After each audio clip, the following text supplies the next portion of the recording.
మనసు ఎప్పుడూ ఖాళీగా ఉండదు అవునా? ఒక ఆలోచన వెళ్తుంది, వెంటనే ఇంకోటి వస్తుంది. నిద్రలో కూడా ఏదో ఒకటి నడుస్తూనే ఉంటుంది. అసలు మన మనసు ఇందుకిలా నిరంతరం ఒక యుద్ధంలా ఉంటుంది?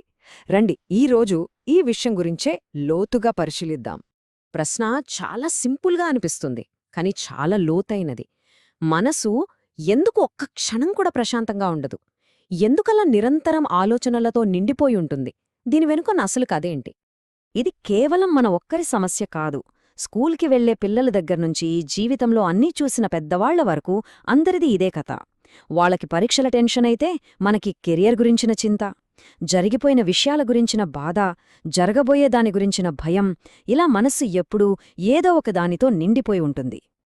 అయితే మనసులో వచ్చే ప్రతి ఆలోచన ఈ కోవకే చెందిందా అంటే, ఖాళీగా ఉండకుండా మనసు ఏదో ఒకటి ఆలోచించడం వేరు, అవసరమైన పనుల గురించి ప్లాన్ చేసుకోవడం వేరు. ఆ తేడా ఏంటో ఇప్పుడు స్పష్టంగా చూద్దాం. ఇక్కడ చూడండి, తేడా చాలా క్లియర్గా ఉంది. ఒక ఫ్లైట్ టికెట్ బుక్ చేసుకోవడం లేదా ఒక లెక్క సాల్వ్ చేయడం, ఇవన్నీ అవసరమైన పనులు. ఇవి ప్లానింగ్. కాని భవిష్యత్తు ఏమవుతుందో అని అదే పనిగా ఆందోళన చెందడం, లేదా ఎప్పుడో జరిగిన ఒక గాయాన్ని పదే పదే గుర్తుచేసుకోవడం, ఇది కేవలం మనసును ఆక్రమించుకోవడం. మొదటిది మనకు ఉపయోగపడితే, రెండోది మన శక్తిని పీల్చేస్తుంది, అంతే. మరి మనస్సు ఎందుకు ఇలాంటి అనవసరమైన విషయాలతోనే ఎక్కువగా నిండి ఉంటుంది? అసలు ఈ ఎందుకు అనే ప్రశ్నకు సమాధానం వెతకాలంటే మన లోపల మనతో మనమేం మాట్లాడుకుంటున్నామో గమనించాలి. 20వ శతాబ్దానికి చెందిన ఒక గొప్ప తత్వవేత్త ఏమన్నారంటే, మనకు నిశ్శబ్దంగా ఉండటం ఇష్టముండదట. ఎందుకంటే ఆ నిశ్శబ్దంలో మన మనసు ఖాళీగా ఉందని తెలిసిపోతుంది. ఆ ఖాళీలో ఏముందో మనకు తెలియదు కాబట్టి భయపడతాం. బహుశా ఇదే మొదటి కారణం కావచ్చు. ఒక్కసారి ఆలోచిద్దాం.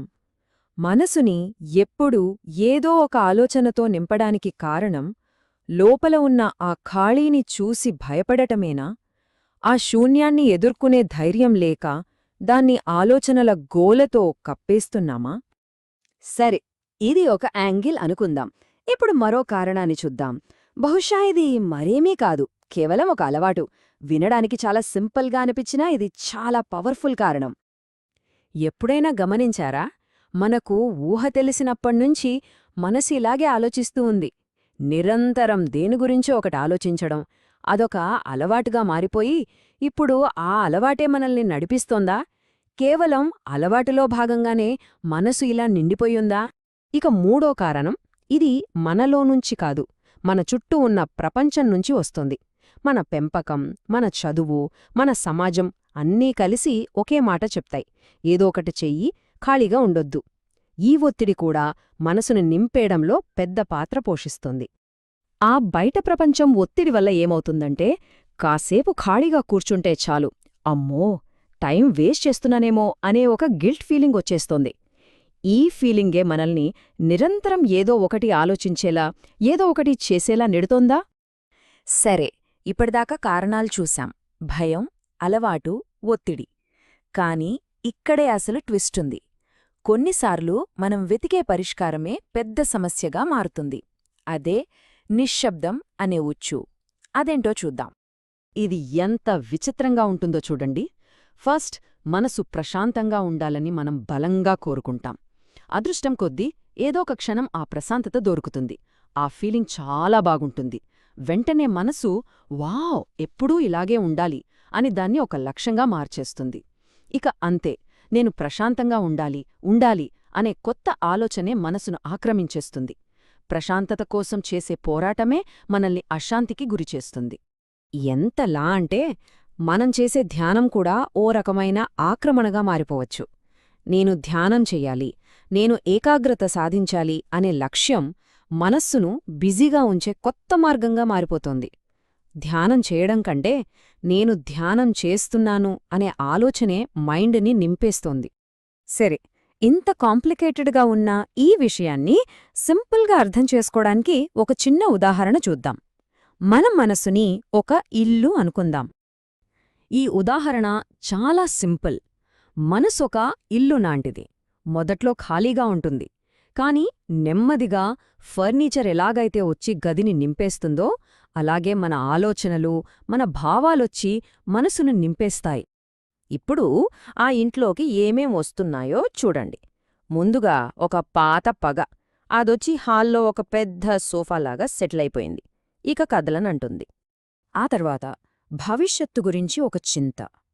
అది వచ్చి బెడ్రూంలో ఒక పెద్ద బీరువాలాగా స్థలాన్ని ఆక్రమించేసింది. ఇక ఆ ఇంట్లో తిరగడానికి కూడా జాగలేదు. మధ్య మధ్యలో వేరే వాళ్ల మీద మనం వేసే చిన్న చిన్న జడ్జిమెంట్స్, ఇవి వచ్చిపోయే అతిథుల్లా ఉన్నా ఉన్నంతసేపు కొంత స్థలాన్ని ఆక్రమిస్తాయి. ఇక చివరిగా ఒక లోతైన మానసిక గాయం. ఇది ఆ ఇంటి మధ్యలో వేసిన ఒక పెద్ద డైనింగ్ టేబుల్ లాంటిది. ఇదొచ్చి మనసులో చాలా భాగాన్ని ఆక్రమించి మిగతా వాటి కదలికల్ని కూడా కంట్రోల్ చేస్తోంది. ఇప్పటిదాకా మనం చాలా విషయాలు చూశాం. భయం, అలవాటు, సమాజం నుండి వచ్చే ఒత్తిడి, చివరకు ప్రశాంతత కోసం చేసే ప్రయత్నమే ఒక ఉచ్చుగా మారడం. ఇలా చాలా కోణాలను పరిశీలించాం. కాని అసలు ప్రశ్న ఇంకా అక్కడే ఉంది. సో ఇప్పుడుదాకా మనం తెలుసుకున్నదేంటంటే, మనసులో జరిగే అనవసరమైన గందరగోళానికి, అవసరమైన ప్లానింగ్కి చాలా తేడా ఉంది. దీనికి కారణాలు భయం, అలవాటు లేదా సామాజిక ఒత్తిడి కావచ్చు. కొన్నిసార్లు మనం కోరుకునే ప్రశాంతతే మనకు కొత్త సమస్యగా మారొచ్చు. ఇంకా చెప్పాలంటే, మనసును ఆలోచనలు నివసించే ఒక ఇల్లుగా చూడవచ్చు. కాబట్టి చివరిగా ఈ ఆలోచనతో ఈ వివరణను ముగిద్దాం. మనసు నిజంగా ఒక ఇల్లు అయితే ఆ ఇంట్లో ఏముంది? దాన్ని ఏ ఆలోచనలు ఆక్రమించాయి? ఏ భావోద్వేగాలు నివసిస్తున్నాయి? ఈ ప్రశ్న గురించి ఆలోచించడమే ఈ విచారణలో మనం వేయాల్సిన తదుపరి అడుగు.